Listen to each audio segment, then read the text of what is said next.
called, again, Project to Preserve African American Turf History. And as we started to move along with the history, we wanted to really elevate and really tell the stories of the past horsemen. And in doing so, we were able to get out into some of the schools, some of the local schools, and tell these stories. And in doing so, we had some of the local schools, and I'll just throw one out there to speak to, which was Iroquois Middle. Gave us some really props for really taking the lead of trying to educate our youth on the history. And at that point, PATH began to start what I like to say, its legacy. And we've been moving forward since. Right, and we had some of the artifacts from the PATH collection here at Roots 101. Mm-hmm. So tell everybody, since we've met, what else you're doing now. The PATH is at the Black Jockey. Tell us about the Black Jockey. Wow, Black Jockey Lounge. What a place for the community. In doing so, with Miss Baines, one of the things we like to think that the Black Jockey Lounge is, it's not only a place to come out and get great food in an environment that says that speaks to our community, but you have an opportunity to really learn a little bit about the history. So I get to really touch each guest as they come in and provide them with a nugget of history. So when they walk out, they feel a little bit different about the history, or should I say the images on the wall. So it's more of an introduction to the images on the wall. And when they find out a lot of this history pertains to the Kentucky Derby, the racing industry, which is one of our signature industries, it just gives them a whole different meaning when they frequent the restaurant. Mm-hmm. So when you come to the restaurant, it's a beautiful space, mm-hmm. has beautiful artifacts around it. Mm-hmm. You're getting history, and you're getting a knowledge that you just don't hear about the Black Jockey. That's correct. Can you tell us about the history of Black Jockeys? Like the first race was? Yeah, the very first race was 1875. There was 15 total jockeys in that race. 13 of those jockeys were African-American jockeys. The winner of that race was Oliver Lewis, 19 years of age.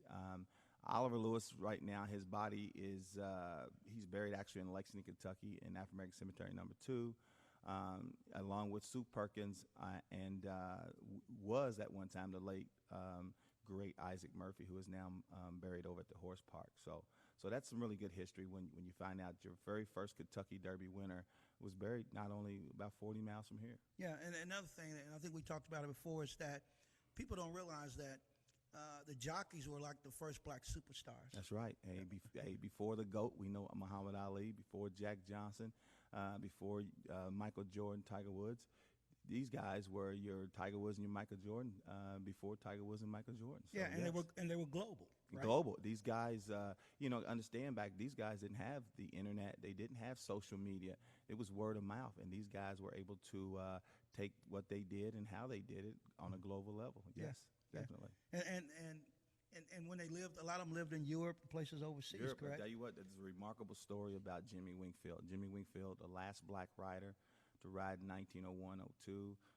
Jimmy Wingfield, at the time when he was removed from the sport, what they used to do, there's a thing they call boxing. It's where they used to box the black jockey in on the track. And sometime ram him into the rail. At the same time, even used a prop to whoop the jockey. But once the rough riding became, a lot of the owners did not want to give those jockeys the mounts, which caused those jockeys to have to go elsewhere. So Wingfield went abroad, raced in France, Paris, became a famous trainer in Paris, France. Matter of fact, I just got yesterday. I was with a gentleman who John Krugay is Triple Crown winner, rode Seattle Slew. I was with him yesterday, and he speaks about Wingfield. Had an opportunity to meet Wingfield in France. He talks about how Wingfield was a great card player.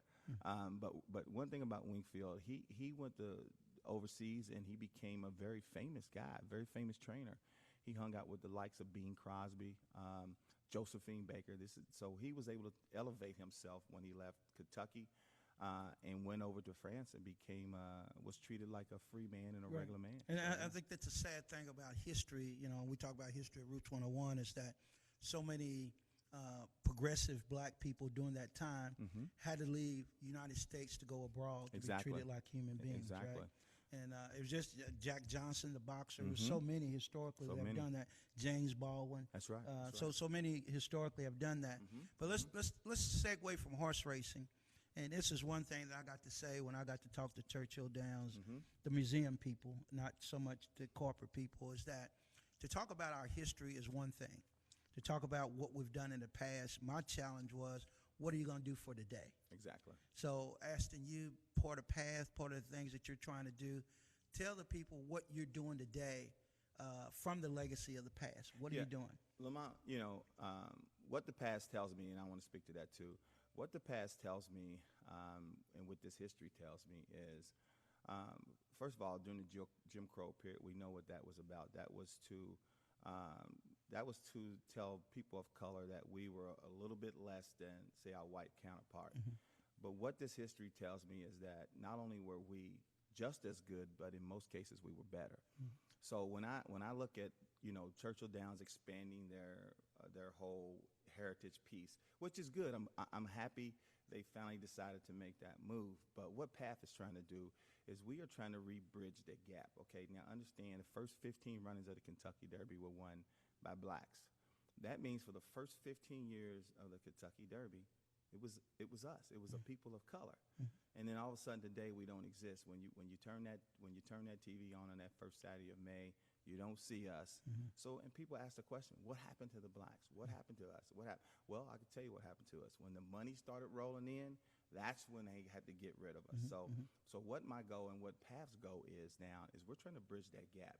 Now, I know I'm not going to get a 17 and 18-year-old to jump back into them stalls. We know that. But we can come in another direction, and that's ownership. We can come in on the ownership. But what I'm trying to do is touch some of the younger kids. And right now, one of the things PATH, and I like to use programming. PATH has really started to shift himself into programming. And being a part of that programming piece is we want to create a series of kid books as well as coloring books that would touch kids at the 2nd and 3rd grade level. Every kid that we have as a people of color won't grow up and be a basketball or football player. Some kids connected. That's what I like to think about Isaac Murphy. Isaac Murphy connected to the animal. Isaac Murphy connected to the animal as, say, you would connect to your household pet. And that's why he was so successful in his riding career, because he did not use the prop. He did not whip his horse. Isaac was a whisperer. He had that animal to where he could whisper in that air, and you just could not catch him. So a horse whisperer. Horse whisperer. Right, That's exactly what he was. Yes. And then another thing is that we had talked about this, and from my relationship with you, I started a group here at the museum called Sankofa Stables. Right. Yes, you did. So, right. Yes, so you we're did. working on Right. that now, Right. where Right. we'll have horses come to the west end of Louisville and let kids learn to ride and therapy. So that's something we're going to do at Roots 101. And what inspired me to do that is when we talked about, like if you look at the statues behind me, Right. how much West Africa was involved in the horse breeding. Exactly. And when young men came from the boat when we were enslaved in America, they knew horses when they got off the boat. Back in the 1600s, man. That's just how deep this Right. history, man. That's Back how it- to and West Banks, man. And that's why they right. could dominate the Derby, because they knew the Exactly. horses. Well, I was thinking about you the other day, and I'll tell you what. I was watching, there's a Netflix show on right now called Concrete Cowboy. Yes. Have you seen that? Have you Trying seen to that? make that happen Hey, here. man. Yeah. Hey, I was thinking about you, man. yeah. So yes, that to me, you know what? That's the missing link. That's the missing link. That's what we were good at. That's what we were great at, and that's why it's so important to tell these stories and reconnect our young people back to this history. Yeah, the narrative is so important. And like I said, you're on that path to do that. Right. But I think we both have to hold corporations, the museum, Churchill Downs, to what you're going to do now, not yesterday. Exactly. And I think that's both our roles, to tell the story, but also deal with the glory of what could happen today. Exactly. From the sport that we helped build. I agree. And I totally think, agree. and I would challenge all black organizations to move forward and move Churchill and the museum toward moving forward what our kids can come from this. Totally agree. From scholarships and all that. No, And I know you about that, right? Yes, sir. But it's all about, like you said, us as a community. If PATH goes along by themselves, we're only going to take it so far. But Roots 101, PATH, T-Bain, Simmons College, it takes us all as a community to work as one to move this needle. No doubt. And that's how we move the needle, and that's how we reconnect, and that's how we get the community. Yeah, and I know it's going to work. then let's talk about this part because a lot of people don't understand.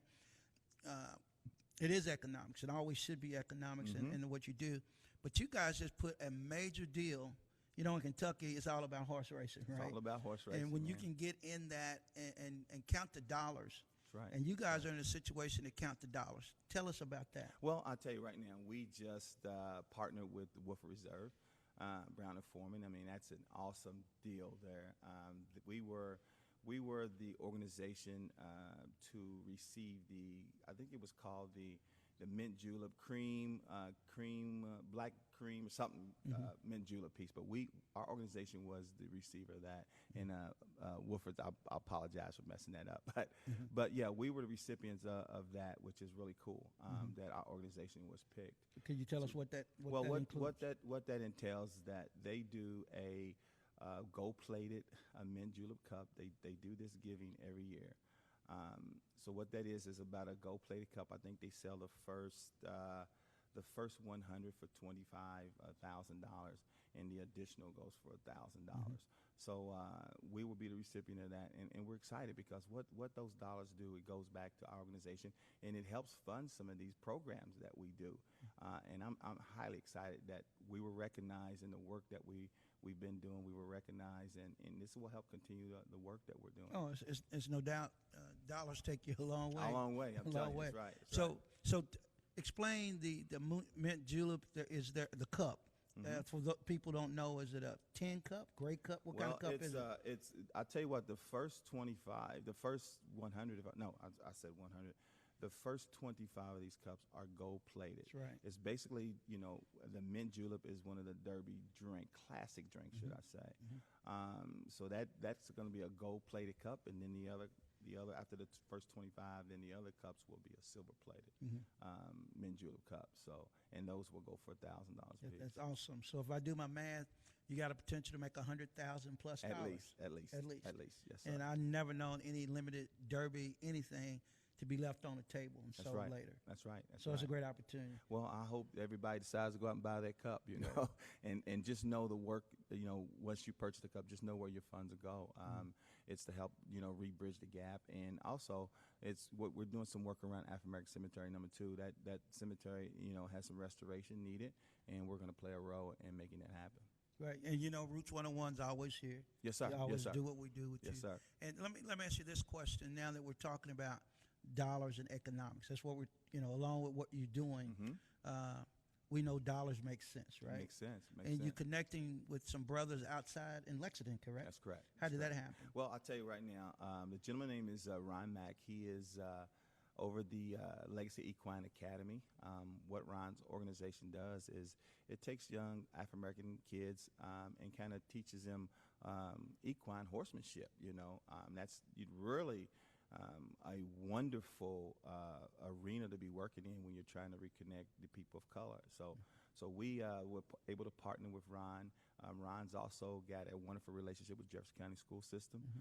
In doing so, that's a direction that we want to go in to be able to really, at that point, I think that's the vital part of reconnecting this history of the past in touching the young kids, and Ron has come forth to help us do that. Well, cool. I know St. Kofa, when we get together, we have horses already, so hopefully we can connect that here in Louisville. That's automatic, Lamont. Yeah, so we'll make that happen. Automatic. Now, Yes, another thing is that, like I said, you've been this is not a yesterday's thing. You've been working at this for a while. I've been at this about 13, almost 14 years. Really trying to drive this history, really trying to educate. And I'll tell you a wonderful thing, 2 things I'm going to bring up to Lamont and what we're doing. Past been fortunate enough that this past Derby, or should I say a year ago, NBC did a story on us during the Kentucky Derby. We followed the Harbaughs, being the first owners, black owners, should I say, to have a horse in the Derby. And we were fortunate enough that NBC decided to give us a piece of that action. In doing so, we were able to meet a gentleman out in L.A. named James Walton. James Walton is a producer. James Walton always, one of the things he's always reminding us of, he says, guys, you have the dangling carrot, As we sat down and started talking with James, we are now about 75% into a full-fledged film. Cool. on Isaac Murphy. We will be doing a biopic on Isaac Murphy's life. One of the stories in Isaac's life is where Isaac actually he was involved in what they call match of the century with another jockey named Edward Snapper Garrison, which at the time he was a really well-known white jockey at the time. So the story is actually, or should I say, the movie is actually going to be told kind of in two parts. The story will be about a white jockey at the time that was really making his drive and really moving, and Isaac doing the same on his side. So what you have is you have a white narrative and you have a black narrative. Well, let me stop you. Now, if you need a sexy black man, is that right? I got you. I just want to make sure I throw it in there. Hey, I throw you right next to Pharrell Williams. I'll put you right next to Pharrell Williams. But let me tell you what's happening with that, man. The story is told in two parts, which is an amazing story about this match race. Well, earlier, these two meet in a match. Well, Isaac beats him. But the trainer and the owners, one of the quotes was, "Did this little beat me?" So at that point, he started throwing all this money out here, making all of this noise, and really building this race of the century. And that's what they dubbed it as the race of the century. But our piece is called Match of the Century. Wow, that's cool. So this race takes place in Coney Island, Chief St. Bay, New York. Isaac and Edward Snapper Garrison meet on the track, and they race that evening. About 21,000 folks show up at the race, and just so happened at the end of the race, there just happened to be the guy there with the old photo, and he snaps the shot. So that's what we decided to name the movie, Photo Finish. Oh, wow. Yeah. That's now, cool. I ain't going to tell you how it ends. Now. I already know. Yeah, I know I'm you a know. story. Right, but I tell most people, if you don't read the book, if you don't know the story, you got to wait for the movie. Well, in the museum, I have a section called the Great Equalizer of America, and it's a sports section. Okay. It's dealing with black baseball, football, black athletes, because it was sports that equalized, at least brought us into the status of manhood for white men to see, and white people. Like Jack Johnson, first heavyweight champ, was a black man. Joe Louis. So the most dominant man in the world for years was a black man as a heavyweight champion of the world, That's right?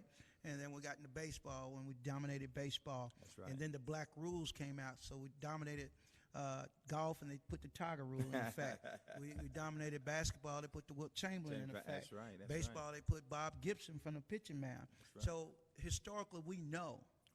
That's what white America does. History tells us that, man. Right, yeah, right. exactly. So I think the story that you're telling, it's something that, not just on a national basis, but just being in Louisville, Kentucky, with everything that we're dealing with from climate since Breonna Taylor's death, that the exposure, we're the fourth largest, most segregated city in this country. And that's by design. It just didn't happen.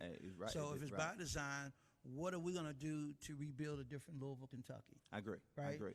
And I think you guys are doing your part. Well, I think, and I want to use the lounge as one of those pieces, because I think that's really the concept of that lounge, is so that, it creates a safe place for people of white, black, can come together. Well, you sound like a Roots commercial. Yeah, so that we literally can come together and be able to, what better time to talk about something? What do? We break bread, and we sit down, and we're able to discuss these things, and I think that's what the lounge does. It provides us that opportunity. It just uses me as the spark to get those conversations Well, I've started. been there. I mean, it's a great restaurant. It's gonna get better. Right. Great location. Kind of explain what you see when you come in the restaurant. Well, when you initially walk into the restaurant, when you approach, I'm going to talk about our curb appeal. Okay. Initially, when you're driving down 4th Street, whether that be toward Market Street or toward Broadway, you see a beautiful signage that we have front, which is your black jockeys. And once you walk into the door, you're kind of greeted by a host. Immediately at the bar, if you look at the bar, we've got this wonderful sign with roses that says Black Jockey Lounge. The lounge, the decor in the lounge is linen tablecloths And then as you gaze the walls, we have the history of the jockeys. You know, we start off with Mr. Wingfield, and as we go around the wall, Sue Perkins, Oliver Lewis, the greats, Isaac Murphy. So that creates the talking points, especially for folks who've never been to the restaurant or for the restaurant for the first time.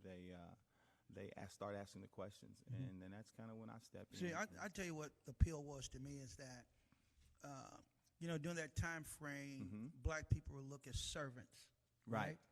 But when I go into your restaurant and I see black people working and black people sitting down, it's not a servant mentality; it's an excellence mentality. Excellent, I love it, man. That's a good way to put it. So what I see is excellence when I come in the restaurant. And you know what I tell my staff, Lamont? I tell them, I said, guys, you know what? I don't look at this as work. I look at this as a celebration. When you look around the walls, you realize all these guys are winners. These are all Kentucky Derby winning jockeys, and this provides us an opportunity to celebrate our history with our people, and that's my thing. And not only that, when my white counterparts come in, they join in the celebration.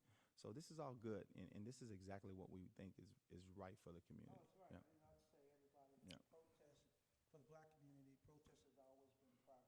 Exactly. And what I see now, and I've said it 1,000 times in the newspaper and everything else, is that the difference to today's protest versus yesterday's protest is the amount of young white kids involved in the process. That's right. So it tells me that America can never go back to what it used to be, never go back. because we got young people determined to make it better than what it is. Make it better. That's right. It's a future now. Yeah, you see and it's bright. Oh, Yes, super sir. bright. Yes, sir. And when you talk about allies, white allies, and that's probably an overused terminology. We'll just say white people that care about making America better, right? Exactly. When you talk about the possibility of doing movies, we know that the economics favor that side than what we have, right? Exactly. But if are you looking for any investors in the movie role, or you got all that?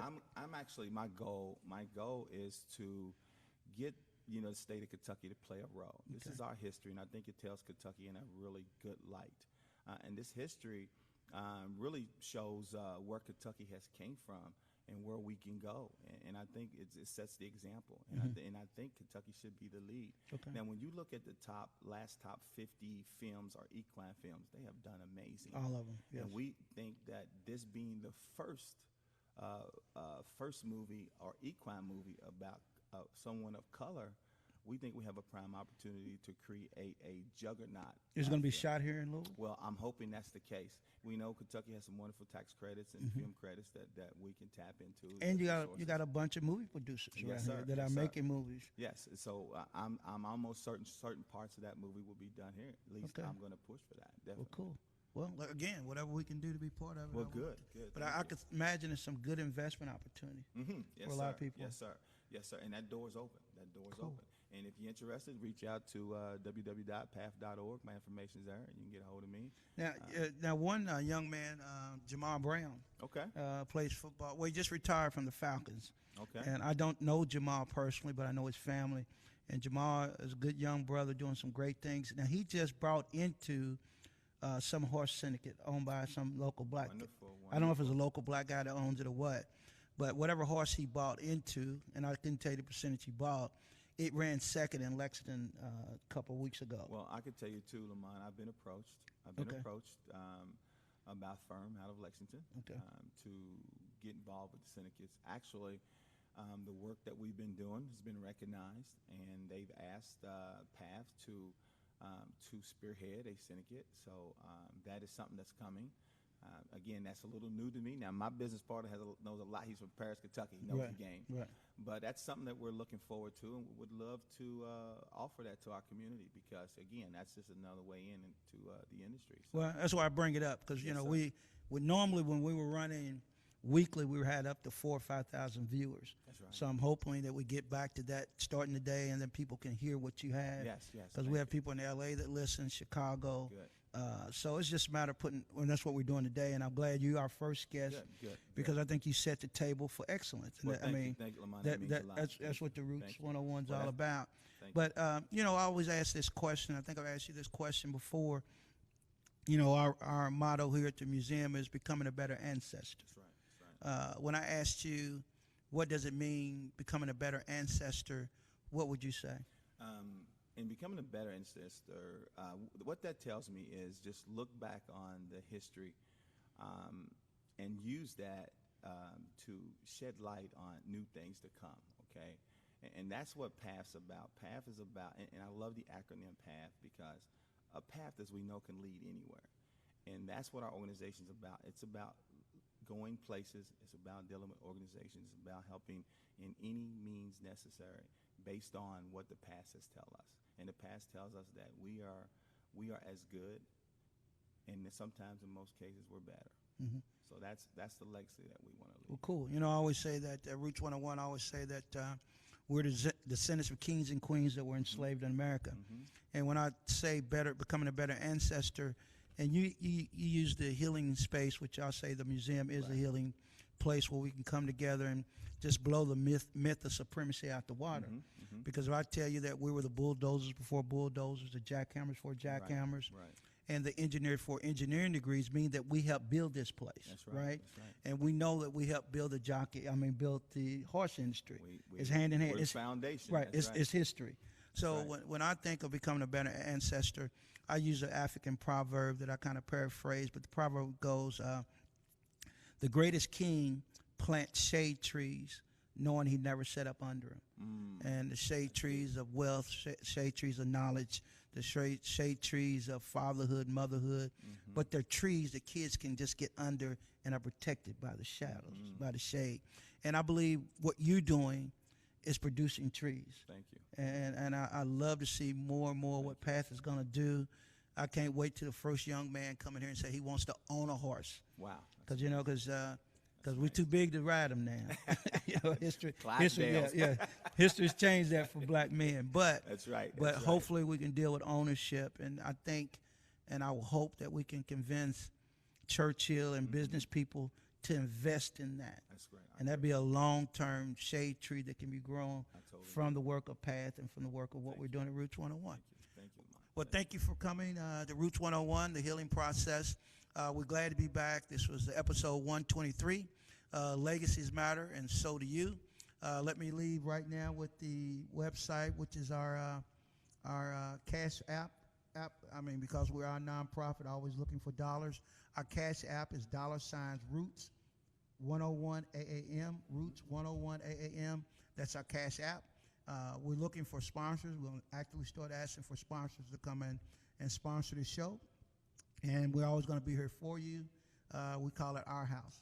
And this is your house and your legacies. Amen. This is Lamont Collins. Legacies matter, and so do you. Be blessed.